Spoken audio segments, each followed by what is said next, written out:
শুধু জামা কাপড় না, ঈদেতে তো বাড়িতে ভালো মন্দ রান্নাও হবে, তাই না? তো তার জন্য তো আমাদের জিনিসপত্র লাগবেই। তো দোকানে না অনেক সময় এসব গ্রসারি শপিং করতে গেলে যেটা দাম সেটাই নেয়। তো অনলাইনে কিন্তু আমরা অনেকেই জানি যে একটু রিজনেবল প্রাইসে পাওয়া যায়, মানে দামটা ঠিকঠাক নেয়। আর এই জন্য ভাই সমস্ত কিছু অর্ডার দিয়ে দিয়েছিল। দেখবি কি রান্না করেছি। কি রান্না করেছো? হ্যাঁ, তোদের জন্য এই যে ঢেঁড়স ভাজা করলাম।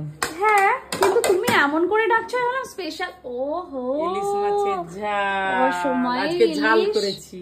আর এটা কি পাবদা দেখতে পাচ্ছি? ইলিশ আর পাবদা, দুটো পাবদা পেয়েছিল তো, আছে তরকারি করেছি অল্প করে। মা, বাজারে এখন ইলিশ আছে? হ্যাঁ, 12 মাসই পাওয়া যাবে, দামটা হয়তো বেশি নেবে। 12 মাসই আল্লাহ, আজকে তো জমে যাবে।